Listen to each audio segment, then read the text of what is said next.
Assalamualaikum warahmatullahi wabarakatuh. Om Swastiastu, Salam, Namo Buddhaya, salam sejahtera untuk kita semua. Tabi pun, perkenalkan nama saya Lufitri Sari, NPM 22411072. Saya dari kelas MNJ 22B.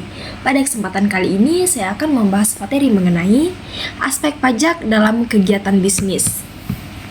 Kawan-kawan, apa sih pengertian dari pajak? Pajak adalah kontribusi wajib dari orang atau badan terhadap negara yang sifatnya memaksa sesuai dengan undang-undang tanpa adanya imbalan secara langsung. Pajak tersebut oleh pemerintah dipergunakan sebesar-besarnya untuk kemakmuran rakyat.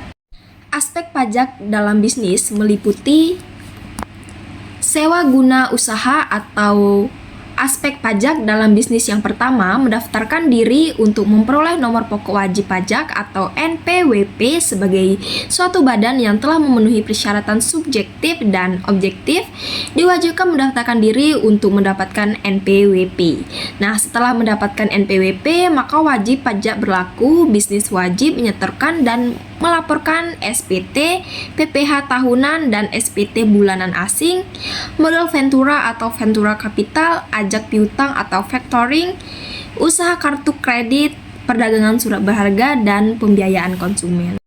Nah, aspek pajak dalam bisnis yang kedua yaitu menganalisis jenis bisnis yang dilakukan berdasarkan pajak. Wajib pajak pelaku bisnis harus mengetahui kegiatan bisnis yang dilakukan, apakah atas penghasilan yang didapatkan merupakan objek pajak yang bersifat final atau bukan.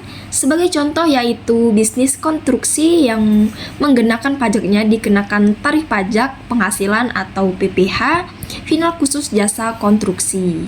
Oke, next, aspek pajak dalam bisnis yang ketiga yaitu menghitung, menyetor, dan melaporkan pajak bulanan dan tahunan.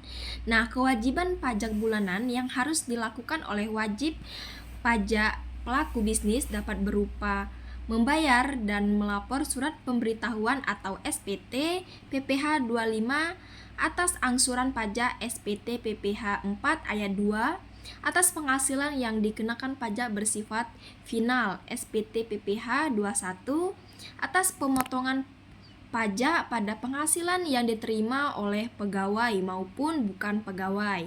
Nah, SPT PPh 22 sebagai penumpul apabila diwajibkan untuk memungut PPh 22, PPh 23 atas pemotongan pajak pada penghasilan berupa bunga, royalti, hadiah, dividend, sewa, dan jasa. Nah, kemudian setiap tahunnya wajib pajak harus melaporkan SPT PPh tahunan.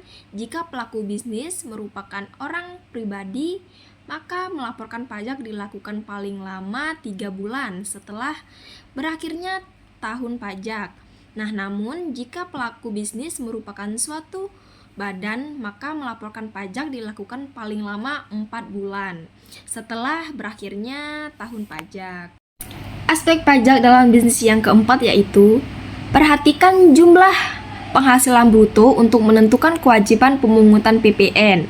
Pelaku bisnis juga harus memperhatikan jumlah penghasilan bruto yang didapatkan apakah termasuk usaha mikro, kecil, menengah, atau besar. Karena untuk menentukan aspek pelaku bisnis, jika pelaku bisnis memiliki peredaran bruto lebih dari 4,8 miliar, maka perusahaan tersebut wajib dilakukan menjadi pengusaha kena pajak atau PKP, yang kemudian memiliki kewajiban untuk memungut, menghitung, dan menyetor pajak pertambahan nilai atau PPN yang terutang. Namun apabila penghasilan bruto wajib pajak pelaku bisnis kurang dari atau sama dengan 4,8 miliar, maka wajib pajak tersebut dapat memilih untuk dikukuhkan sebagai dilakukan merupakan bukan objek PPN. Nah, apabila bisnis yang dilakukan merupakan bukan objek PPN, masa pelaku bisnis tersebut tidak perlu dikukuhkan sebagai PKP. Contohnya, jasa catering, jasa asuransi, makanan di restoran. Laporan pajak perusahaan dengan mudah melalui aplikasi terintegrasi pajak membuat pekerjaan kalian lebih efisien dan dapat digunakan secara gratis selamanya. Oke, mungkin itu saja yang bisa saya sampaikan. Kurang lebihnya saya minta maaf. Terima kasih.